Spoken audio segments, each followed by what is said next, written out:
ഈ വീഡിയോയിൽ വളരെ നിർണായകമായിട്ടുള്ള കുറച്ച് വിഷയങ്ങളാണ് നമ്മൾ നോക്കുന്നത്. കുറേ ഡെവലപ്മെൻറ്റുകൾ ഉണ്ടായിട്ടുണ്ട്. പ്രത്യേകിച്ച് ഇന്ത്യ ഒമാനുമായിട്ടുള്ള ഒരു പൈപ്പ് ലൈൻ, ഡീപ്പ് സീയിലൂടെ ഒരു pipe line connection, gas and oil pipe line speed up ചെയ്യുകയാണ്. 2000+ കിലോമീറ്ററാണ്. അതേപോലെ ഒരു 3450 മീറ്റർ താഴ്ചയിലൂടെ കടലിൻ്റെ ഉള്ളിൽ ഈ പൈപ്പ് ലൈൻ സ്ഥാപിക്കാൻ വേണ്ടിയിട്ടുള്ള ഈ പ്രോജക്റ്റ് കുറേ നാളായി ഇതിൻ്റെ ഡിസ്കഷൻസ് ഒക്കെ നടന്നിട്ട്. പക്ഷേ നിലവിൽ ഈ സ്ട്രൈറ്റ് ഓഫ് ഹോർമൂസുമായിട്ട് ബന്ധപ്പെട്ട വിഷയത്തിൽ ഇങ്ങനൊരു അൺസർട്ടനിറ്റി നിലനിൽക്കുന്ന പശ്ചാത്തലത്തിൽ ഈ വിഷയത്തിലേക്ക് കൂടുതൽ ഫോക്കസ് ചെയ്യുകയാണ്. ഈ ഇന്ത്യ ഒമാനുമായിട്ട് ചർച്ച നടത്തി ഈ പ്രോജക്റ്റ് സ്പീഡപ്പ് ചെയ്യുകയാണ്. അതുകൊണ്ടാണ് UAEയും ഒമാനിലേക്ക് പൈപ്പ് ലൈൻ കണക്ട് ചെയ്യുന്നത്. അപ്പം UAEയുടെ സപ്ലൈ ഒമാൻ ത്രൂ ഇന്ത്യയിലേക്ക് എത്തും, ഗ്യാസും ഓയിലും. അപ്പോൾ ഈ പൈപ്പ് ലൈൻ വന്നു കഴിഞ്ഞാൽ ഒരുപാട് ഗുണമുണ്ട്. ഇപ്പം നിലവിൽ തന്നെ നിങ്ങൾ നോക്കൂ, ഗ്യാസിൻ്റെ പ്രൈസ്, LNG നാച്ചുറൽ ഗ്യാസിൻ്റെ പ്രൈസ് ഇതിൻ്റെ $12 to $14 പ്രൈസ് ഇപ്പം ഏതാണ്ട് $24-25 എത്തിയിരിക്കുകയാണ്. ക്യൂബിക് മീറ്റർ എന്നൊക്കെ പറയുന്ന ഗ്യാസിൻ്റെ മെഷർമെൻറ്റുമായിട്ട് ബന്ധപ്പെട്ടുള്ള അളവിനാണ് ഈ പ്രൈസ്. അതുപോലെ വീണ്ടും ട്രംപ് ഇറാനെതിരെ ഒരു പ്രസ്താവന, അൺകണ്ടീഷണൽ സറണ്ടർ എന്നുള്ളൊരു വാക്ക് ഉപയോഗിച്ചിട്ടുണ്ട്. ഇങ്ങനെയൊക്കെ വാക്കുകൾ ഉപയോഗിച്ച് കഴിഞ്ഞാൽ ഇറാൻ സറണ്ടർ ആവില്ല. അതാണ് മനസ്സിലാക്കേണ്ടത്. ഇറാൻ സറണ്ടർ ആവില്ല എന്നല്ല, ഇറാൻ ചർച്ചയ്ക്ക് പോലും വരില്ല. അതാണ് നിലവിലെ സാഹചര്യം. ഇപ്പോൾ ഈ അറബ് രാജ്യങ്ങളൊക്കെ പറഞ്ഞിട്ട് യുദ്ധം നിർത്തിവെച്ചിരിക്കുന്നു എന്നുള്ള രീതിയിലൊക്കെ ട്രംപ് ഒരു നാടകമാണ് ഇവിടെ ക്രിയേറ്റ് ചെയ്യുന്നത്. അങ്ങനെ ഒരു സംഭവം വലുതായിട്ട് സംഭവിച്ചിട്ടില്ല. ഖത്തർ മാത്രമാണ് ഇടപെട്ടിട്ടുള്ളത്. അപ്പോൾ ഇതിനകത്ത് നമ്മളൊരു കാര്യം മനസ്സിലാക്കേണ്ടത്, ഒരാളെ നെഗോസിയേഷന് വിളിച്ചിട്ട് പിന്നെ അൺകണ്ടീഷണൽ സറണ്ടർ എന്നൊക്കെ പറഞ്ഞു കഴിഞ്ഞാൽ ആ നെഗോസിയേഷൻ ചൊവ്വേന്ദ്രം മുന്നോട്ട് പോകത്തില്ല. സെൻകോമിൻ്റെ ഉന്നതതല മീറ്റിംഗ് നടക്കുന്നുണ്ട്. ഈ മീറ്റിങ്ങിൽ എന്താണ് ചർച്ച ചെയ്യപ്പെടുന്നത് എന്നുള്ളതിനെക്കുറിച്ച് വിവരങ്ങളൊന്നുമില്ല. പക്ഷേ സെൻകോമുമായിട്ട് ബന്ധപ്പെട്ട് സെൻകോമിൻ്റെ ചെയർമാൻ, അതേപോലെ ബ്രാഡ് കൂപ്പർ, അഡ്നാൻ പോലത്തെ ആൾക്കാരൊക്കെ ഇരുന്ന് സംസാരിക്കുന്നുണ്ട്. അപ്പോൾ അതിലിപ്പോൾ ഇന്ന് ഒരു വാർത്ത പ്രഖ്യാപിച്ചിരിക്കുന്നത് 42 എയർക്രാഫ്റ്റുകളാണ് മൊത്തത്തിൽ അമേരിക്കയ്ക്ക് നഷ്ടപ്പെട്ടത്. ഈ കഴിഞ്ഞ ഓപ്പറേഷൻ എപ്പിക് ഫ്യൂറിയിൽ ഇറാനുമായിട്ടുള്ള ആ ഒരു മിഡിൽ ഈസ്റ്റ് കോൺഫ്ലിക്റ്റിൽ നഷ്ടപ്പെട്ടത് 42 വിമാനങ്ങളാണ്. ഇതിനകത്ത് എയർക്രാഫ്റ്റ് റീഫ്യൂവലർ ഉണ്ട്, അതുപോലെ ഹവാക്സ് ഉണ്ട്, റഡാർ സംവിധാനങ്ങൾ വെച്ച് മോണിറ്റർ ചെയ്യുന്ന അത്തരത്തിലുള്ള എയർക്രാഫ്റ്റുകളുണ്ട്. അതേപോലെ ഒരു F-35, അതുപോലെ 4 F-15E കാറ്റഗറിയിൽ പെടുന്ന വിമാനങ്ങൾ, അങ്ങനെ നിരവധിയായിട്ടുള്ള വിമാനങ്ങൾ. പിന്നെ ഇതിലുപരിയായിട്ട് ഡ്രോൺ, MQ-9 റീപ്പർ ഡ്രോണിൻ്റെ കാര്യങ്ങളൊക്കെ ഇതിനകത്ത് പറയുന്നുണ്ട്. അപ്പം ഇതിനകത്ത് ലോസ് വളരെ വലുതാണ്. അപ്പോൾ എന്തായാലും ഇതൊരു വിലയിരുത്തലാണ്. ശരിക്കും വൈറ്റ് ഹൗസ് ഇങ്ങനെ ഒരു റിപ്പോർട്ട് പബ്ലിഷ് ചെയ്തിട്ടുണ്ട്. ഇപ്പം സൗദി അറേബ്യ വേണമെങ്കിൽ അവർക്ക് മറച്ചു വയ്ക്കാം, ഇതൊന്നും പുറത്ത് പറയാതെ അങ്ങനെയൊന്നും സംഭവിച്ചിട്ടില്ല എന്നുള്ള മട്ടിൽ അവർക്ക് മറച്ചു വയ്ക്കാം. പക്ഷേ സംഗതി ഇന്ന് പുറത്ത് വന്നിട്ടുണ്ട്. അപ്പോൾ ഇതിൻ്റെ ഇടയ്ക്ക് വിയറ്റ്നാം ആണെന്നുണ്ടെങ്കിൽ കുറേ AK-47 ഇങ്ങനെ നിരത്തി വെച്ചിട്ട് അതിനെ ഒരു മിഷനിൽ ഘടിപ്പിച്ചിട്ട് ആ മിഷനിൽ നിന്നും ബുള്ളറ്റുകൾ മാത്രം വെച്ചുകൊണ്ട് ഡ്രോണിനെ അറ്റാക്ക് ചെയ്യുന്ന മാതൃകയിൽ ഒരു സിസ്റ്റം കണ്ടെത്തിയിട്ടുള്ളതായിട്ട് ഒരു വീഡിയോ അവർ പബ്ലിഷ് ചെയ്തിട്ടുണ്ട്. അത് വിയറ്റ്നാമിൻ്റെ ആർമി, അവർ ടെക്നോളജിക്കലി ഭയങ്കര സൊഫിസ്റ്റിക്കേറ്റഡ് ആയിട്ട് ആൾക്കാരൊക്കെ മറ്റുള്ള തരത്തിൽ ചിന്തിക്കുന്ന സമയത്ത് ആൻറ്റി ഡ്രോൺ സിസ്റ്റമൊക്കെ കഷ്ടപ്പെട്ട് ഉക്രൈനെയൊക്കെ വിളിച്ചുകൊണ്ട് വന്ന് മിഡിൽ ഈസ്റ്റിൽ അതുമായിട്ട് ബന്ധപ്പെട്ട ഡെവലപ്മെൻറ്റുകളൊക്കെ നോക്കുമ്പോൾ വിയറ്റ്നാം ആണെന്നുണ്ടെങ്കിൽ കുറേ AK-47 നിരത്തി വെച്ചുകൊണ്ട് ആ AK-47 വെച്ചിട്ട്, അതായത് ഒരു 20 AK-47 ഇങ്ങനെ നിരത്തി വെച്ചിരിക്കുകയാണ്. അത് ഒറ്റ ലിവറിൽ അത് കണക്ട് ചെയ്തിരിക്കുകയാണ്. ഒറ്റ ലിവർ അമർത്തുമ്പോഴത്തേക്കും ആ 20 എണ്ണവും ഒരേപോലെ ബുള്ളറ്റ് ത്രോ ചെയ്യും. അപ്പോൾ അത് ആ 20 എണ്ണം ഒരു ഡ്രോൺ നേരെ പോകുമ്പോഴത്തേക്കും ഏതെങ്കിലും ഒരു 2 എണ്ണം ഡ്രോണിനെ കൃത്യമായിട്ട് അറ്റാക്ക് ചെയ്യും. അതാണ് ഇവരുടെ ആ ഒരു ടെക്നിക്ക്. എനിവേ സംഭവം കൊള്ളാം. അതിൻ്റെ പരീക്ഷണം നടത്തിക്കൊണ്ടിരിക്കുകയാണ് വിയറ്റ്നാം. ഇനി അമേരിക്ക വിയറ്റ്നാമിൻ്റെ അടുത്ത് പോയിട്ട് ഇനിയിപ്പം ഈ സാധനം വേണമെന്ന് ചോദിക്കുമെന്ന് നമുക്കറിയില്ല. കാരണം ഇപ്പം ഉക്രൈൻ്റെ അടുത്ത് സംസാരിച്ച് എങ്ങനെയെങ്കിലും ആൻറ്റി ഡ്രോൺ സിസ്റ്റം എഫക്റ്റീവായിട്ട് മിഡിൽ ഈസ്റ്റിൽ നടപ്പാക്കാൻ വേണ്ടിയിട്ട് ചോദിച്ചുകൊണ്ടിരിക്കുകയാണെന്നാണ് സെലൻസ്കി പറയുന്നത്. ഇറാനുമായിട്ടുള്ള ചർച്ചയിൽ ഒരു രീതിയിലുള്ള ഡെവലപ്മെൻറ്റും ഉണ്ടാകില്ല എന്നുള്ളതാണ് നമുക്ക് മനസ്സിലാക്കാൻ പറ്റുന്നത്. കാരണം ഇവിടെ പ്രധാനപ്പെട്ട ഒരു രാജ്യം തീരുമാനമെടുക്കേണ്ടതുണ്ട്, അത് ഇസ്രായേലാണ്. അപ്പം ഈ ലെബനാനിൻ്റെ ഉള്ളിലുള്ള യുദ്ധം അവസാനിപ്പിക്കാതെ, ഹെസ്ബുള്ളകൾക്ക് മേളിൽ ഇസ്രായേൽ നടത്തിക്കൊണ്ടിരിക്കുന്ന ആക്രമണം നിർത്താതെ ഇറാൻ വഴങ്ങില്ല എന്നുള്ളത് അവർ വളരെ വ്യക്തമായിട്ട് തന്നെ പറഞ്ഞിട്ടുണ്ട്.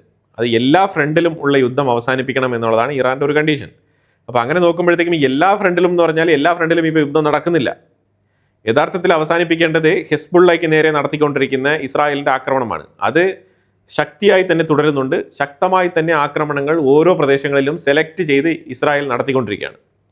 ഇസ്രായേലിൻ്റെ ലെബനൻ്റെ ഉള്ളിലേക്കുള്ള കടന്നുകയറ്റത്തിനെ തടയാൻ വേണ്ടിയിട്ട് ഹെസ്ബുള്ള നിരന്തരം പരിശ്രമിക്കുന്നുണ്ട്. പക്ഷേ IDFൻ്റെ ആർമി സ്ട്രോങ് ആണ്. അപ്പോൾ ഹെസ്ബുള്ളയ്ക്ക് അത്ര എളുപ്പത്തിൽ ഇവരെ തടഞ്ഞു നിർത്താൻ സാധിക്കില്ല. ലിറ്റാനി റിവർ വരെയൊക്കെ ആക്രമണങ്ങൾ നടത്തിക്കൊണ്ട് തന്നെയാണ് ഇരിക്കുന്നത് ഇസ്രായേൽ. ഈ മാപ്പിൽ നിൽക്കണ്ടല്ലോ, ഇതിനകത്ത് ഈ മാർക്ക് ചെയ്തിരിക്കുന്ന ഇത്രയും ഏരിയകളിലാണ് ഇന്നലെ അറ്റാക്ക് നടന്നത്. അപ്പോൾ അതുകൊണ്ടാണ് എനിക്ക് ഈ ഇറാൻ അമേരിക്ക ചർച്ചയിൽ വലിയ ഹോപ്പില്ലാത്തത്. ദിസ് ഫെല്ലോ വാണ്ട് വാർ എന്നുള്ള രീതിയിലൊക്കെ കമൻറ്റുകളൊക്കെ എഴുതുന്നുണ്ട്. അതൊക്കെ നമ്മളുടെ മുൻകാല വീഡിയോകളൊക്കെ കണ്ടിട്ട് ഇങ്ങനെയൊക്കെ എഴുതി കഴിഞ്ഞാൽ കുറച്ചുകൂടെ അർത്ഥവത്തായിരിക്കും. അല്ലാന്നുണ്ടെങ്കിൽ അതിന് വലിയ പ്രസക്തിയില്ല എന്നാണ് മനസ്സിലാക്കേണ്ടത്. നമ്മളിവിടെ നിന്ന് സംസാരിച്ചത് കൊണ്ട് യുദ്ധം ഉണ്ടാവാൻ പോകുന്നില്ല. നമ്മളുടെ മെസ്സേജ് നേരെ ട്രംപിന് അയക്കുകയല്ല ചെയ്യുന്നത്. ഞാൻ കേരളത്തിലുള്ള അതേപോലെ തന്നെ മലയാളികളായിട്ടുള്ള നമ്മളുടെ നാട്ടുകാർക്ക് വേണ്ടിയിട്ട് കുറച്ച് ജിയോ പൊളിറ്റിക്കൽ കളക്റ്റീവായിട്ട് വാർത്താരൂപത്തിൽ ചെയ്തുകൊണ്ടിരിക്കുന്ന ഒരു വ്യക്തിയാണ്. അപ്പോൾ അതിൻ്റെ ഇടയ്ക്ക് എൻ്റെ അടുത്ത് വന്നിട്ട് ഞാനാണ് യുദ്ധം നിയന്ത്രിക്കുന്നത് പോലെയൊക്കെ സംസാരിക്കരുത്. അതിലൊന്നും കാര്യമില്ല. ഈ റുപ്പിയുടെ മൂല്യത്തകർച്ചയെക്കുറിച്ച് പറയുകയാണെന്നുണ്ടെങ്കിൽ അതിൽ ഒരുപാട് ആസ്പെക്റ്റുകളുണ്ട്, ശരിയാണ്, ഇല്ലയെന്നില്ല. പക്ഷേ ഒരു കാര്യം മനസ്സിലാക്കേണ്ടത്, മേജറായിട്ട് നമ്മൾ കറൻസി കൺവേർട്ട് ചെയ്യുമ്പോഴാണ് ഇത് തകർച്ച നേരിടുന്നത്. ഈ കുറേ കാലം കൊണ്ട് നമ്മളുടെ എക്സ്പോർട്ടിലുണ്ടായിരിക്കുന്ന ഒരു കുറവ്, അതേസമയം നമ്മൾ ഇമ്പോർട്ട് ചെയ്യുമ്പോൾ ഒരുപാട് കറൻസി കൺവേർട്ട് ചെയ്ത് ഫോറിൻ പ്രോഡക്റ്റുകൾ ഇന്ത്യക്കുള്ളിൽ ഇറക്കുമതി ചെയ്യുന്ന ഒരു സാഹചര്യം. അങ്ങനെയാണ് കറൻസിക്ക് മൂല്യത്തകർച്ച ഉണ്ടാകുന്നത്. ഇത് ഞാൻ പറഞ്ഞതുപോലെ ഡോളർ എക്സ്ചേഞ്ച് ചെയ്ത് ബിസിനസ് ചെയ്യുന്ന സ്റ്റോക്ക് മാർക്കറ്റിലുള്ള നിഫ്റ്റി 50 കമ്പനികൾ ത്രൂവും കറൻസി ഫോളോ ആവാനുള്ള സാധ്യതയുണ്ട്. അതങ്ങനെയാണ് അതിനെ മനസ്സിലാക്കേണ്ടത്. അല്ലാതെ ഒരുപാട് ആസ്പെക്റ്റുകളൊന്നും ഇതിനകത്തില്ല. ഇങ്ങനത്തെ ഫോറിൻ കറൻസിയുമായിട്ട് ബന്ധപ്പെട്ട ആസ്പെക്റ്റുകൾ മാത്രമാണ് ഈ കറൻസി എക്സ്ചേഞ്ച് റേറ്റിൽ വരുന്ന വീഴ്ചയ്ക്ക് കാരണം. ഈ വിഷയങ്ങളെല്ലാം തന്നെ നമ്മൾ തുടരെ ഓരോ വീഡിയോയിലും ഈ വിഷയങ്ങളൊക്കെ ഉൾപ്പെടുത്തിയിട്ടുണ്ട്. ടെല്ലവീവിൽ ട്രംപിൻ്റെ ഹോർഡിങ്സ് ഉയരുന്നുണ്ട്. അതിന് മേളിൽ എഴുതിയിരിക്കുന്നത് ജസ്റ്റ് ഫിനിഷ് ദ ജോബ് എന്നാണ് എഴുതിയിരിക്കുന്നത്. അത് ഇസ്രായേലിൻ്റെ ആഗ്രഹം, ജസ്റ്റ് ഫിനിഷ് ദ ജോബ്. ഇതിനകത്ത് ഒരു കാര്യം നമ്മൾ മനസ്സിലാക്കണം, നമ്മൾ കാണാതെ പോകുന്ന മറ്റൊരു വശമുണ്ട്. അതായത് ഈ യുദ്ധം അമേരിക്ക വീണ്ടും തുടങ്ങി ശക്തമായ രീതിയിൽ ഇറാന് മേൽ ആക്രമണം നടത്തി, ഇസ്രായേലിനൊരു പ്രൊട്ടക്ഷൻ ഒരുക്കാൻ വേണ്ടിയിട്ട് ആക്രമണം നടത്തി, യുറേനിയം കൈപ്പറ്റി ഇറാൻ്റെ IRGC റെജീമിനെ മുട്ടുകുത്തിപ്പിക്കുന്നു എങ്കിൽ യഥാർത്ഥത്തിൽ ഇവിടെ ഗുണം കിട്ടാൻ പോകുന്നത് UAEക്കാണ്. കാരണം ഈ സ്ട്രെയ്റ്റ് ഓഫ് ഹോർമൂസ് കൺട്രോൾ ചെയ്യുന്നത് ആര്? ഈ യുദ്ധമെല്ലാം വന്ന് നിൽക്കുന്നത് ആ പോയിന്റിലാണ്. അതായത് IRGCക്കെതിരെ യുദ്ധമാണ്. ഇറാൻ ആണവായുധം കിട്ടിക്കഴിഞ്ഞാൽ ഇസ്രായേലിന് മേളിലയക്കും, സൗദി അറേബ്യയ്ക്ക് മേളിലയക്കും, UAEക്ക് മേളിലയക്കും, ഖത്തറിന് മേളിലയക്കും. അങ്ങനെ പല രാജ്യങ്ങളുടെയും പല സുന്നി രാജ്യങ്ങളുടെയും മേളിലേക്ക് അയക്കും എന്നുള്ളതൊക്കെ ട്രംപ് പറയുന്നെങ്കിലും ഇവിടെ യഥാർത്ഥ പ്രശ്നം വന്നിപ്പം ഫോക്കസ് ആയിരിക്കുന്നത് സ്ട്രെയ്റ്റ് ഓഫ് ഹോർമൂസ് ആരാണ് നിയന്ത്രിക്കുന്നത്? ഇതാണ് ഇപ്പോൾ പ്രധാനപ്പെട്ട ചോദ്യം. ഈ ചോദ്യത്തിലാണ് യുദ്ധം വന്ന് നിൽക്കുന്നത്. മെയിൻ ഫോക്കസ് പോയിന്റ് ആണ് കേട്ടോ. അപ്പോൾ ഇവിടെ സ്ട്രെയ്റ്റ് ഓഫ് ഹോർമൂസിൽ കിടക്കുന്ന 3 രാജ്യങ്ങൾ, ഒന്ന് ഇറാൻ, അപ്പുറത്തെ സൈഡിൽ വലിയ ഏരിയയാണ് അവർ കൈകാര്യം ചെയ്യുന്നത്. പേർഷ്യൻ ഗൾഫ് ഏരിയയിൽ മൊത്തത്തിൽ നീണ്ടു നിവർന്ന് കിടക്കുകയാണ് ഇറാൻ്റെ ബോർഡർ. നേരെ മറിച്ച് പേർഷ്യൻ ഗൾഫ് മേഖലയിൽ ഇപ്പുറത്ത് കുവൈറ്റ് തൊട്ട് സൗദി അറേബ്യ, ബഹ്റൈൻ, ഖത്തർ, ഇതെല്ലാം തന്നെ ആ പേർഷ്യൻ ഗൾഫ് ഏരിയയിൽ കിടക്കുന്ന രാജ്യങ്ങളാണ്. പക്ഷേ കൃത്യമായിട്ട് സ്ട്രെയ്റ്റ് ഓഫ് ഹോർമൂസ് എന്ന് പറഞ്ഞാൽ ആ എക്സാക്റ്റ് കർവിൽ വളഞ്ഞകത്ത് കയറി കിടക്കുന്ന ആ സ്ഥലം 2 രാജ്യങ്ങളാണ് അവിടെ, ഇറാൻ ഒഴികെയുള്ളത്. അതിലൊന്ന് UAE, മറ്റൊന്ന് ഒമാൻ. UAEക്ക് ഇവിടെ നിർണായകമായിട്ടുള്ള സ്വാധീനമുണ്ട്. വളരെ ബിസി ആയിട്ടുള്ള പോർട്ട് ഡീൽ ചെയ്യുന്ന ഒരു ഏരിയയാണ് സ്ട്രെയ്റ്റ് ഓഫ് ഹോർമൂസിൽ UAE എന്ന് പറയുന്നത്. അപ്പോൾ ഇവിടെ ഇറാൻ വീക്കായി കഴിഞ്ഞാൽ UAE ഡോമിനേറ്റ് ആവും. ഇതും ഒരു പ്രധാനപ്പെട്ട കാരണമാണ് UAEയെ ഇറാൻ ലക്ഷ്യം വെക്കുന്നതിന്. എന്തുകൊണ്ട് UAEയെ മെയിൻ എനിമിയായിട്ട് സെറ്റ് ചെയ്ത് ഇറാൻ മുന്നോട്ട് വരുന്നത് എന്ന് പറഞ്ഞു കഴിഞ്ഞാൽ ഇതാണ് അതിൻ്റെ പ്രധാനപ്പെട്ട കാരണം. ഇതിലുപരിയായിട്ട് ഇറാൻ്റെ ആശയങ്ങൾക്ക് വിരുദ്ധമായിട്ട് UAE എബ്രഹാം അക്കോർഡിൽ സൈൻ ചെയ്ത് ഇസ്രായേലുമായിട്ടൊരു പാർട്ട്ണർഷിപ്പ്, അതിലുപരിയായിട്ട് അബ്രഹാം അക്കോർഡ് സൈൻ ചെയ്ത് വളരെ ക്വിക്കായിട്ട് തന്നെ ഇസ്രായേലുമായിട്ട് ഡിഫൻസ് പാക്റ്റും കൂടി സൈൻ ചെയ്ത് ഇത് അയൺ ഡോം വരെ ഇപ്പം UAEക്കുള്ളിലുണ്ട്. അത്രത്തോളം ഇസ്രായേലുമായിട്ട് പാർട്ട്ണർഷിപ്പ് ശക്തമാണ്. അപ്പോൾ ശരിക്കും പറഞ്ഞാൽ അമേരിക്കയുടെ ബേസ് ആയാലും ശരി തന്നെ, ഇസ്രായേലിൻ്റെ ബേസ് ആയാലും UAEക്കുള്ളിലുള്ളത് ഇറാനെ വല്ലാതെ ചൊടിപ്പിക്കുന്നുണ്ട്. സ്ട്രെയ്റ്റ് ഓഫ് ഹോർമൂസിൽ വന്നിട്ട് ഇസ്രായേൽ ഇരിക്കുന്നതിന് തുല്യമാണ് UAE ഇസ്രായേലിന് സ്പേസ് കൊടുത്തിരിക്കുന്നത്, അല്ലെങ്കിൽ അമേരിക്കയ്ക്ക് സ്പേസ് കൊടുത്തിരിക്കുന്നത്. ഇപ്പോൾ നിങ്ങൾ സൗദി അറേബ്യയൊക്കെ കുറച്ചുകൂടെ ഉള്ളിലാണ്. സൗദി അറേബ്യയ്ക്കൊന്നും സ്ട്രെയ്റ്റ് ഓഫ് ഹോർമൂസിൽ അത്രത്തോളം റോളില്ല. അവർ വരണമെങ്കിൽ കുറേ ദൂരം യാത്ര ചെയ്ത് വരണം. പക്ഷേ UAE സ്ട്രെയ്റ്റ് ഓഫ് ഹോർമൂസിൻ്റെ സെൻട്രൽ പൊസിഷനിൽ ഇരിക്കുന്ന രാജ്യമാണ് UAE. അതുകൊണ്ടാണ് UAEയുടെ അടുത്ത് ഇത്രയും കലിപ്പ്. ഇനി ഇറാൻ പരാജയപ്പെട്ട് കഴിഞ്ഞാൽ UAEയുടെ വിജയമാണത്. സ്ട്രെയ്റ്റ് ഓഫ് ഹോർമൂസ് UAEയുടെ കൺട്രോളിൽ വരും. അമേരിക്കയുടെ സഹകരണത്തോടു കൂടി സ്ട്രെയ്റ്റ് ഓഫ് ഹോർമൂസ് UAE നിയന്ത്രിക്കും. അത് UAEക്ക് നേടിക്കൊടുക്കുന്ന ഡോമിനേഷൻ ഉണ്ടല്ലോ, ഈ ഏരിയയിൽ ഉണ്ടാക്കി കൊടുക്കുന്ന ഡോമിനേഷൻ, പ്രത്യേകിച്ച് പേർഷ്യൻ ഗൾഫ് റീജിയനിൽ, അത് വളരെ വലുതാണ്. ഇത് ഇൻഡയറക്റ്റ് ആയിട്ട് സൗദി അറേബ്യയും ഖത്തറൊക്കെ ഇത് ആഗ്രഹിക്കുന്നില്ല. UAEക്ക് ഡോമിനേഷൻ കിട്ടുന്നത് ആഗ്രഹിക്കുന്നില്ല. സത്യസന്ധമായ കാര്യമാണ് കേട്ടോ. അതുകൊണ്ടാണ് ഇടയ്ക്കിടയ്ക്കൊക്കെ ഖത്തർ ഈ മീഡിയേഷനിലൊക്കെ ഇടപെടുന്നത്. അമേരിക്ക അടുത്ത് പറഞ്ഞിട്ട് എങ്ങനെയെങ്കിലും അവർക്ക് ഇറാനെയും നിലനിർത്തണം, പക്ഷേ സൗണ്ട് കുറച്ച് നിലനിർത്തണം. അവർ ഇത്രത്തോളം അവരുടെ മിലിറ്ററി പവർ മസിലൊക്കെ പെരുപ്പിച്ച് നിൽക്കേണ്ട സാഹചര്യമില്ല. അവർ താരതമ്യേന കുറച്ച് സൈലൻ്റ് ആയിട്ട് ഞങ്ങൾക്ക് ഞങ്ങളുടെ നോട്ടിക്കൽ മൈലുമായിട്ട് ബന്ധപ്പെട്ട ആ ഒരു ഏരിയ, അതിൻ്റെ ഡോമിനേഷൻ മാത്രമാണ് ഞങ്ങൾക്കെന്ന് പറഞ്ഞിട്ട് ഇറാൻ ഒതുങ്ങി നിൽക്കണം. UAE അവരുടേതായിട്ടുള്ള സ്ഥലത്തിന് അവകാശം പറഞ്ഞുകൊണ്ട് അവർ നിൽക്കണം.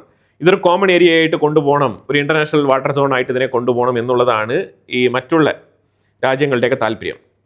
അതിൽ ബഹ്റൈനിൽ ഏത് രാജ്യം സ്ട്രൈറ്റ് ഓഫ് ഹോർമോസ് ഡീൽ ചെയ്താൽ അവർക്ക് കുഴപ്പമില്ല, അവർക്ക് പാസേജ് ക്ലിയർ ആയിട്ട് ഒരുക്കി കൊടുത്താൽ മതി. പക്ഷെ നേരെ മറിച്ച് മറ്റുള്ള രാജ്യങ്ങളിൽ പ്രധാനമായിട്ട് ഖത്തറിനും സൗദി അറേബ്യയ്ക്കും ഇറാനെ പൂർണ്ണമായിട്ടും അടിച്ചൊതുക്കി ഈ സ്ട്രൈറ്റ് ഓഫ് ഹോർമോസിന്റെ സമ്പൂർണ്ണ ആധിപത്യം UAE കീഴിൽ വരുന്നതിൽ അവർക്ക് താല്പര്യമില്ല. ഇത് പേർഷ്യൻ ഗൾഫ് ഏരിയയിൽ കിടക്കുന്ന മിഡിൽ ഈസ്റ്റ് സുന്നി രാജ്യങ്ങളുടെ ഇടയിൽ ഉണ്ടാകുന്ന ഒരു കോമ്പറ്റീഷനാണ്. അപ്പോൾ ഇതുകൊണ്ടാണ് പ്രത്യേകിച്ച് ട്രംപും ഈ വിഷയത്തിൽ വല്ലാത്ത രീതിയിൽ മാറി മാറി ചിന്തിക്കേണ്ട സാഹചര്യം ഉണ്ടാകുന്നത്. അല്ലെങ്കിൽ ഇപ്പോൾ ഖത്തറിന് ഇപ്പോൾ ഇതിനകത്ത് ഇടപെടേണ്ട കാര്യമില്ലല്ലോ. ഖത്തറിനെതിരെയും ഇറാൻ ആക്രമണം നടത്തിയിട്ടുണ്ട്. UAEക്ക് UAEയുടെ അഡ്വാൻറ്റേജ് വളരെ വ്യക്തമായിട്ട് അറിയാം. അതുകൊണ്ടാണ് UAE ശക്തമായ നിലപാടെടുത്ത് മുന്നോട്ട് പോകുന്നത്. ഇന്ന് UAE UN-ൽ പ്രസ്താവന ഇറക്കിയിട്ടുണ്ടായിരുന്നു. അതായത് ഞങ്ങളുടെ ന്യൂക്ലിയർ പവർ പ്ലാന്റിനെതിരെ നടത്തിയ ആക്രമണം അത് വളരെ വലുതാണ്. ഇറാഖിൽ നിന്നും മലേഷ്യ ഗ്രൂപ്പുകൾ ത്രൂ ആക്രമണം നടത്തിയെങ്കിലും അത് വളരെ വലിയൊരു ആക്രമണം തന്നെയാണ്, അതിൽ യാതൊരു മാറ്റമില്ല. അതേപോലെ thankfully Barakah nuclear power plant full fledged ആയിട്ട് വർക്ക് ചെയ്യുന്നുണ്ട്, പ്രവർത്തിക്കുന്നുണ്ട്. അത് ഞങ്ങൾ ആ സ്പോട്ടിൽ തന്നെ ഫിക്സ് ചെയ്തു. പക്ഷേ അറ്റാക്ക് വളരെ വലുതാണ്, അതിനെ നിസ്സാരവൽക്കരിക്കാൻ കഴിയില്ല എന്നാണ് UAE പറഞ്ഞു വെച്ചത്. അപ്പോൾ അതിനെതിരെ ശക്തമായിട്ടുള്ള നിലപാട് UN സ്വീകരിക്കണം എന്നുള്ളതാണ് UAEയുടെ നിലപാട്. അത് വളരെ വ്യക്തമായിട്ട് UN-ൽ ഇന്ന് പറഞ്ഞിട്ടുണ്ട് UAEയുടെ റെപ്രസെൻറ്റേറ്റീവ്. JD വാൻസ് ആണെന്നുണ്ടെങ്കിൽ ഇറാനെക്കുറിച്ച് വളരെ വ്യക്തമായിട്ടുള്ള സ്റ്റേറ്റ്മെൻറ്റുകൾ പറഞ്ഞിട്ടുണ്ട്. ഇറാൻ കൃത്യമായിട്ട് അമേരിക്കയുടെ നിർദ്ദേശം അനുസരിച്ച് പ്രവർത്തിച്ചാൽ അവർക്ക് നല്ലതെന്നുള്ളൊരു താക്കീതാണ് JD വാൻസ് കൊടുത്തിരിക്കുന്നത്. അതിലുപരിയായിട്ട് പോളണ്ടിൽ നിന്നും ഒരു 4000 US ട്രൂപ്സിനെ ഞങ്ങൾ പിൻവലിക്കുന്നു എന്നാണ് JD വാൻസ് പറഞ്ഞു വെക്കുന്നത്. ഇതിനു മുമ്പ് ജർമ്മനിക്ക് ഇങ്ങനെ ഒരു താക്കീത് കൊടുത്തിട്ടുണ്ടായിരുന്നു. എന്നിട്ട് ജർമ്മനിയുടെ ഇതിനു മുമ്പ് ജർമ്മനിക്ക് ഇങ്ങനെ ഒരു താക്കീത് കൊടുത്തിട്ടുണ്ടായിരുന്നു. ജർമ്മനിയുടെ ഉള്ളിലുള്ള 5000 US ഭടന്മാരെ ഞങ്ങൾ പിൻവലിക്കുമെന്നാണ് പറഞ്ഞിരുന്നത്. പക്ഷേ പിന്നീട് ആ ഡിസിഷനിൽ ഒരു ചേഞ്ച് കൊണ്ടുവന്നിട്ടുണ്ടായിരുന്നു അമേരിക്ക, അവരെ പിൻവലിച്ചില്ല. പക്ഷേ പോളണ്ടിലുള്ള 4000 വരെ പിൻവലിക്കുമെന്നാണ് പറഞ്ഞിരിക്കുന്നത്. പോളണ്ട് ഇതുമായിട്ട് ബന്ധപ്പെട്ട് ഡിഫറൻറ്റ് ഒപ്പീനിയൻ പറഞ്ഞിട്ടുണ്ട്. അവർ പറഞ്ഞിരിക്കുന്നത് ഞങ്ങൾ എല്ലാ കാലത്തും അമേരിക്കയുടെ സപ്പോർട്ടീവായിട്ടാണ് പ്രവർത്തിച്ചിരിക്കുന്നത്. അമേരിക്ക പറയുന്ന കാര്യങ്ങൾ നാറ്റോയ്ക്ക് വേണ്ടിയിട്ടായാലും ഏത് രീതിയിൽ സഹകരിക്കാനും തയ്യാറായിട്ടാണ് ഞങ്ങൾ പ്രവർത്തിച്ചിട്ടുള്ളത്. പിന്നെ എന്തിനാണ് ഈ 4000 പേരെ നീക്കം ചെയ്യുന്നത്, അത് ഞങ്ങൾക്ക് അതിൽ അതൃപ്തിയുണ്ട് എന്നുള്ള രീതിയിലാണ് പോളണ്ട് അറിയിച്ചിരിക്കുന്നത് അമേരിക്കയെ. ഇത് ജസ്റ്റ് പ്രഖ്യാപനം മാത്രമാണ്, ഇതുവരെ നടപടിക്രമങ്ങളിലേക്ക് നീങ്ങിയിട്ടില്ല. അമേരിക്ക ഏത് വിധേനയും യൂറോപ്യൻ രാജ്യങ്ങൾക്ക് മേലൊരു പ്രഷർ ഇട്ട് അമേരിക്കയോടൊപ്പം ഈ മിഡിൽ ഈസ്റ്റ് കോൺഫ്ലിക്റ്റിൽ ഒരു സോളിഡാരിറ്റി അതാണ് അമേരിക്ക പ്രതീക്ഷിക്കുന്നത്. അല്ലാതെ ഇവർ നേരിട്ട് വന്ന് യുദ്ധം നടത്തി അമേരിക്കയെ രക്ഷപ്പെടുത്താൻ വേണ്ടിയിട്ടല്ല അമേരിക്ക ചോദിക്കുന്നത്. ആ സോളിഡാരിറ്റിയാണ് അമേരിക്ക പ്രതീക്ഷിക്കുന്നത്. പക്ഷേ അത് യൂറോപ്യൻ രാജ്യങ്ങൾക്കോ നാറ്റോ രാജ്യങ്ങൾക്കോ ഇതുവരെ നൽകാൻ സാധിച്ചിട്ടില്ല. റഷ്യൻ പ്രസിഡന്റ് വ്ളാഡിമിർ പുടിൻ്റെ ചൈന സന്ദർശനം, ഇത് കൃത്യമായിട്ട് ട്രംപിന് ഏതെല്ലാം തരത്തിലുള്ള സെലിബ്രേഷനും ആ റിസീവിങ് സെറമണിയും കാര്യങ്ങളൊക്കെയാണോ ഓഫർ ചെയ്തിരുന്നത്, അതേ മാതൃകയിൽ തന്നെയാണ് വ്ളാഡിമിർ പുടിനെയും സ്വീകരിച്ചിരിക്കുന്നത്. ജസ്റ്റ് മാറ്റങ്ങൾ എന്ന് പറഞ്ഞാൽ അമേരിക്കൻ ഫ്ലാഗിന് പകരം റഷ്യൻ ഫ്ലാഗ്, അത് മാത്രമാണ് ഇതിനകത്തൊരു വ്യത്യാസം. ബാക്കിയെല്ലാം തന്നെ സെയിം പാറ്റേണാണ് അവർ ഫോളോ ചെയ്തിരിക്കുന്നത്. തീർച്ചയായിട്ടും റഷ്യയും ചൈനയും തമ്മിൽ നടക്കുന്ന ചർച്ചയ്ക്കാണ് പ്രാധാന്യം, അല്ലാതെ ഈ സെലിബ്രേഷനുമായിട്ട് ബന്ധപ്പെട്ട ആഘോഷങ്ങൾ, അതിൻ്റെ രീതികൾ, അതുമായിട്ട് ബന്ധപ്പെട്ട് യാതൊരു പ്രസക്തിയില്ല. പക്ഷേ വെസ്റ്റേൺ മാധ്യമങ്ങൾ ട്രംപിന് കൊടുത്ത സ്വീകരണവും പുടിന് കൊടുക്കുന്ന സ്വീകരണത്തിനെയും കമ്പയർ ചെയ്തുള്ള നെറേറ്റീവാണ് മൊത്തത്തിൽ ഇറക്കിക്കൊണ്ടിരിക്കുന്നത്. പക്ഷേ ബിയോണ്ട് ദ സെറമണി അവിടെ രണ്ട് രാജ്യങ്ങൾക്കും തമ്മിലുള്ള ഡീലിങ്സ്, അതിലാണ് കാര്യം. റഷ്യയും ചൈനയും തമ്മിൽ ഈ സൈബീരിയൻ പൈപ്പ് ലൈനുമായിട്ട് ബന്ധപ്പെട്ട് ഡിസ്കസ് ചെയ്തിട്ടുണ്ട്. അതുപോലെ കസക്കിസ്ഥാൻ വഴിയുള്ള ഒരു പൈപ്പ് ലൈനുമായിട്ട് ബന്ധപ്പെട്ട ഡിസ്കഷൻ, ഇതെല്ലാം തന്നെ ക്വിക്കായിട്ട് എസ്റ്റാബ്ലിഷ് ചെയ്യാൻ പോവാണ്. അതുമായിട്ട് ബന്ധപ്പെട്ട എഗ്രിമെൻറ്റുകൾ സൈൻ ചെയ്തിട്ടുണ്ട്. 200 ബില്യൺ വർത്ത് വരുന്ന ട്രേഡ് ചെയ്യാൻ വേണ്ടിയിട്ടുള്ള പദ്ധതികൾക്ക് തുടക്കം കുറിച്ചിട്ടുണ്ട്. ഇങ്ങനെയുള്ള നിരവധി കാര്യങ്ങളൊക്കെ ചൈനയും റഷ്യയും തമ്മിൽ നടത്തുന്നുണ്ട്. പക്ഷേ ട്രംപിനെ സംബന്ധിച്ചിടത്തോളം ഈ റിസീവിങ് സെറമണിയൊക്കെ പുടിന് കിട്ടിയതുപോലെ തന്നെയാണ് ട്രംപിന് കിട്ടിയത്. പുടിന് കിട്ടിയതിനേക്കാളും ഒരുപടി മുകളിൽ ട്രംപിന് കിട്ടിയെന്ന് വേണമെങ്കിൽ പറയാം. പക്ഷേ ട്രംപ് സംസാരിച്ചിട്ട് പോയ ഡീലുകളെല്ലാം നടക്കുമോ എന്ന് ചോദിച്ചാൽ അതൊരു വലിയ ചോദ്യചിഹ്നമാണ്. ഇപ്പോൾ നെക്സ്റ്റ് വീക്ക് സ്റ്റീവ് വിറ്റ്കോഫും ഒരു ടീമും വീണ്ടും ചൈനയിലേക്ക് വരികയാണ്. അതായത് ഇവർ സംസാരിച്ച് വെച്ചിട്ട് പോയ ആ എഗ്രിമെൻറ്റുകളുടെ പേരിൽ ഫർദർ ഡെവലപ്മെൻറ്റ്സ് ഉണ്ടാക്കാൻ വേണ്ടിയിട്ട് വീണ്ടും ചൈന സന്ദർശിക്കാൻ വേണ്ടി തീരുമാനമെടുത്തിട്ടുണ്ട് അമേരിക്കയുടെ വൈറ്റ് ഹൗസ്. എങ്ങനെ ഇരിക്കുന്നു? അതായത് ചൈനയെ എങ്ങനെയെങ്കിലും അവരുടെ വശത്തേക്ക് ആക്കാൻ വേണ്ടിയിട്ടുള്ള ഒരു ശ്രമം. നാണമില്ലേ അമേരിക്കയ്ക്ക്? വേണ്ട എന്ന് പറഞ്ഞാലും വീണ്ടും വീണ്ടും വലിഞ്ഞു കയറി പോവുകയാണ് അങ്ങോട്ട്. മോദി നോർഡിക് സബ്മിറ്റ് ഓസ്ലോയിൽ, നോർവേയിൽ കഴിഞ്ഞിട്ട് ഇറ്റലിയിൽ എത്തിയിട്ടുണ്ട്. അവിടെയും ഈ കാർ ഡിപ്ലോമസി എന്ന് പറയുന്ന കണക്ക് ഇറ്റാലിയൻ പ്രധാനമന്ത്രി ജോർജിയ മെലോണിയുമായിട്ടുള്ള കാർ യാത്ര, ആ ഒരു പിക്ചർ പങ്കുവച്ചിട്ടുണ്ടായിരുന്നു. ഈ കാർ ഡിപ്ലോമസി ശരിക്കും പറഞ്ഞാൽ ചൈനയിൽ ഷാങ്ഹായ് കോർപ്പറേഷൻ്റെ ഒരു മീറ്റിംഗ് നടന്ന സമയത്ത് പുടിനും മോദിയും തമ്മിൽ തുടങ്ങി വെച്ച പരിപാടിയാണ്. ആ പരിപാടി ഇങ്ങനെ കുറേ കാർ ഡിപ്ലോമസി എന്നുള്ള പേരിൽ പല രാജ്യങ്ങളുമായിട്ട് ഇത് നടക്കുന്നുണ്ട്. ഇത് ഒടുവിൽ ഇറ്റാലിയൻ പ്രധാനമന്ത്രി ജോർജിയ മെലോണിയുമായിട്ട് പ്രൈം മിനിസ്റ്റർ മോദി പങ്കുവച്ച ചിത്രമാണ് ലേറ്റസ്റ്റ് ആയിട്ട് വന്നുകൊണ്ടിരിക്കുന്നത്. ഇറ്റലിയും ഇന്ത്യയും തമ്മിൽ നിരവധി എഗ്രിമെൻറ്റുകൾ സൈൻ ചെയ്തിട്ടുണ്ട്. പിന്നെ പ്രധാനമായിട്ട് ഈ യൂറോപ്യൻ യൂണിയനുമായിട്ട് ഇന്ത്യ സൈൻ ചെയ്തിരിക്കുന്ന ഫ്രീ ട്രേഡ് എഗ്രിമെൻറ്റുമായിട്ട് ബന്ധപ്പെട്ട വിഷയത്തിൽ നോ ഒബ്ജക്ഷൻ പ്രതീക്ഷിക്കുന്നതായിട്ട് ആ ഒരു വിഷയം കൂടി പങ്കുവച്ചിട്ടുണ്ട്. കാരണം ഈ ഫ്രാൻസുമായിട്ട് ബന്ധപ്പെട്ട റഫേലിൻ്റെ ഡീലിൽ ചെറിയ പ്രശ്നമുണ്ട്. അപ്പോൾ അതുകൊണ്ട് ഫ്രാൻസിൻ്റെ സൈഡിൽ നിന്നും ഏതെങ്കിലും തരത്തിൽ ഇറ്റലിയും ഫ്രാൻസും തമ്മിൽ നല്ല റിലേഷൻഷിപ്പ് ഉണ്ട്. അപ്പോൾ അതിൻ്റെ ഒരു ഇൻഫ്ലുവൻസിൽ യൂറോപ്യൻ യൂണിയൻ ആണ് എന്നുള്ള രീതിയിൽ കരുതിക്കൊണ്ട് ഇന്ത്യക്കെതിരെ ഫ്രാൻസിൽ നിന്നും എങ്ങാണ്ട് ഒരു പണി വന്നാലോ എന്ന് ഇന്ത്യ കരുതുന്നുണ്ട്. അപ്പോൾ അതുകൊണ്ട് ഇന്ത്യ ഒരു മുഴ മുൻകൂട്ടി എറിഞ്ഞു വെച്ചതാണ്. അതേപോലെ ജർമ്മനിയിൽ AFD പാർട്ടി, തീവ്ര വലതുപക്ഷ സപ്പോർട്ടീവായിട്ടുള്ള AFD പാർട്ടി, അതിൻ്റെ നേതാവ് ആലിസ് വൈഡൽ പറഞ്ഞിരിക്കുന്ന വിഷയം എന്ന് പറഞ്ഞാൽ അതായത് AFD പാർട്ടി വിജയിച്ച് വന്നു കഴിഞ്ഞാൽ അവർക്ക് റഷ്യയുമായിട്ടോ അല്ലെങ്കിൽ അമേരിക്കയുമായിട്ടോ ആരുമായിട്ടും ഒരു ശത്രുതയുമില്ല. അവരുടെ എയിമെല്ലാം തന്നെ ജർമ്മൻ ഫോർ ജർമ്മൻസ് എന്നുള്ള രീതിയിൽ അവരുടെ ഫിലോസഫി പ്രവർത്തിക്കുന്നത്. അപ്പോൾ അതുകൊണ്ട് റഷ്യയും നമുക്ക് ഓക്കെയാണ്, അമേരിക്കയും ഓക്കെയാണ്, ഞാൻ ലോകത്തുള്ള എല്ലാ രാജ്യങ്ങളുമായിട്ടും ചേർന്ന് പ്രവർത്തിക്കാനാണ് ആഗ്രഹിക്കുന്നത് എന്നുള്ള തരത്തിലാണ് AFD പാർട്ടിയുടെ നേതാവ് ആലിസ് പറഞ്ഞിരിക്കുന്ന സ്റ്റേറ്റ്മെൻറ്റ്. ഇത് തികച്ചും അവർക്ക് ഒരു ഭൂരിപക്ഷം കിട്ടുന്നൊരു സാഹചര്യമാണ്. അവരുടെ പല ലോക്കൽ ബോഡി ഇലക്ഷൻസിലും മെജോറിറ്റി കിട്ടുന്നുണ്ട് AFD പാർട്ടിക്ക്. അപ്പോൾ അതുകൊണ്ട് AFD പാർട്ടി അടുത്ത ഇലക്ഷനിൽ വിജയിക്കാനുള്ള സാധ്യത വളരെ കൂടുതലാണ്. സോ ജർമ്മനിക്കുള്ളിൽ ഒരു മാറ്റം വരുന്നുണ്ട്, മാറ്റത്തിൻ്റെ കാറ്റ് വീശി തുടങ്ങിയിട്ടുണ്ട് എന്നുള്ളതാണ് മനസ്സിലാക്കേണ്ടത്. അമേരിക്കയുടെ സെക്രട്ടറി മാർക്കോ റൂബിയോ ഈ മാസം 23-ാം തീയതി മുതൽ 26-ാം തീയതി വരെ ഇന്ത്യ സന്ദർശിക്കാൻ തീരുമാനമെടുത്തിട്ടുണ്ട്. അതുമായിട്ട് ബന്ധപ്പെട്ട വാർത്തകൾ വരുന്നുണ്ട്. മാർക്കോ റൂബിയോ ഇന്ത്യയിലെത്തും. ഈ മെയ് 23-ാം തീയതി മുതൽ 26-ാം തീയതി വരെ ഇന്ത്യയിൽ ഉണ്ടാവുമെന്നാണ് പറയുന്നത്. നാറ്റോ രാജ്യങ്ങളെല്ലാം കൂടി ചേർന്നിട്ട് റഷ്യയ്ക്ക് ഒരു സെപ്പറേറ്റ് ലാൻഡ് ഉണ്ട്. ആ ലാൻഡ് കാലിംഗ്രേറ്റ് എന്ന് പറയുന്ന ഒരു സ്ഥലമാണ്. ഈ സ്ഥലം പിടിച്ചെടുക്കാൻ നാറ്റോയ്ക്ക് അനായാസം സാധിക്കുമെന്നുള്ള തരത്തിലുള്ള സ്റ്റേറ്റ്മെൻറ്റുകളൊക്കെയാണ് അവർ പറയുന്നത്. ഇത്രയും കാലം ഇരുന്നിട്ട് പിടിച്ചെടുക്കാൻ പറ്റിയില്ല. യുദ്ധം കൊടുമ്പിരി കൊണ്ടിരുന്ന സമയത്തും പിടിച്ചെടുക്കാൻ പറ്റിയിട്ടില്ല. പിന്നെ ഇപ്പോൾ എങ്ങനെ പിടിച്ചെടുക്കുന്നത് നമുക്കൊരു പിടുത്തമില്ല. പക്ഷേ ഇങ്ങനെ ഇതുമായിട്ട് ബന്ധപ്പെട്ട് ചില നെറേറ്റീവ്സ് നാറ്റോ രാജ്യങ്ങളുടെ സൈഡിൽ നിന്ന് വരുന്നുണ്ട്.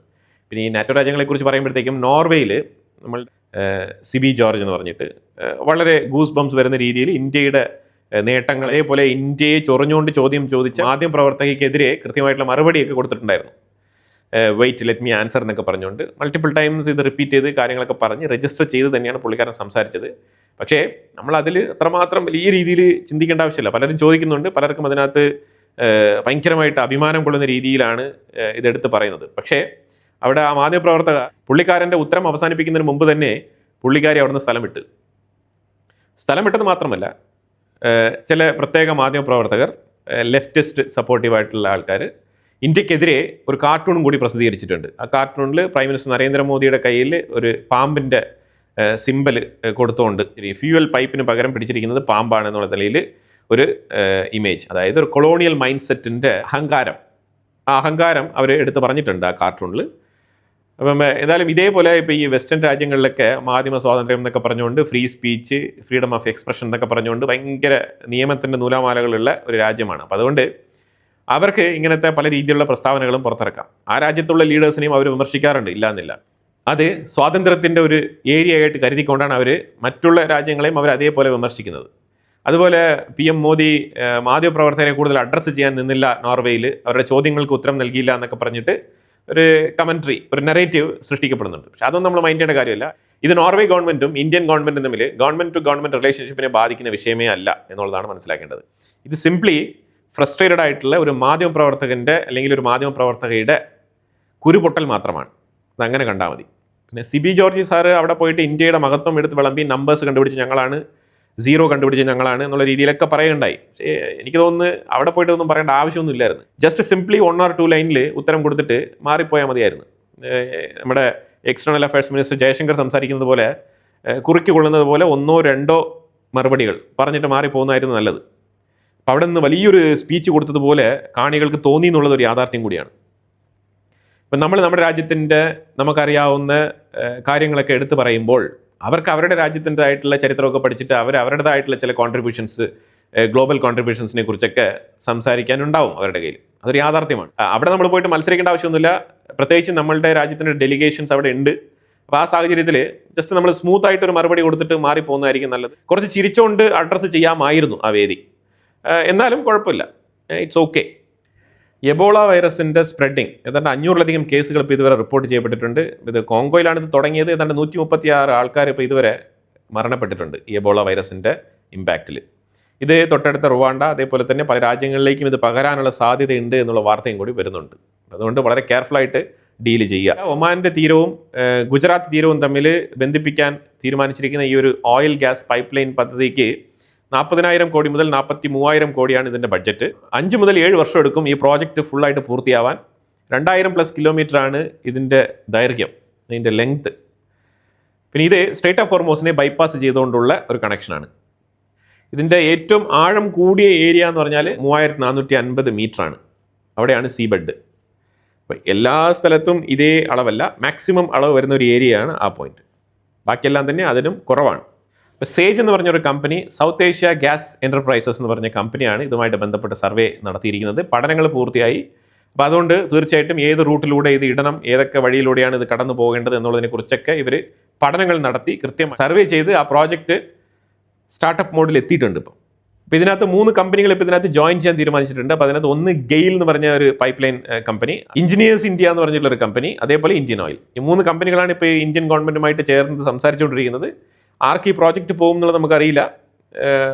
അപ്പോൾ എന്തായാലും ആരാണോ ഫാസ്റ്റ് ആൻഡ് ഫ്യൂരിയസ് ആയിട്ട് ഈ പ്രോജക്റ്റ് ഗവൺമെൻറ് ഉദ്ദേശിക്കുന്നതിനേക്കാളും കുറഞ്ഞ ചിലവിൽ നടത്തിക്കൊടുക്കാൻ കേപ്പബിലിറ്റി ഉള്ള രീതിയിൽ ബിഡ് ചെയ്തിരിക്കുന്നത്, ആ ബിഡർക്കായിരിക്കും ഈ കോൺട്രാക്റ്റ് പോകുന്നത്.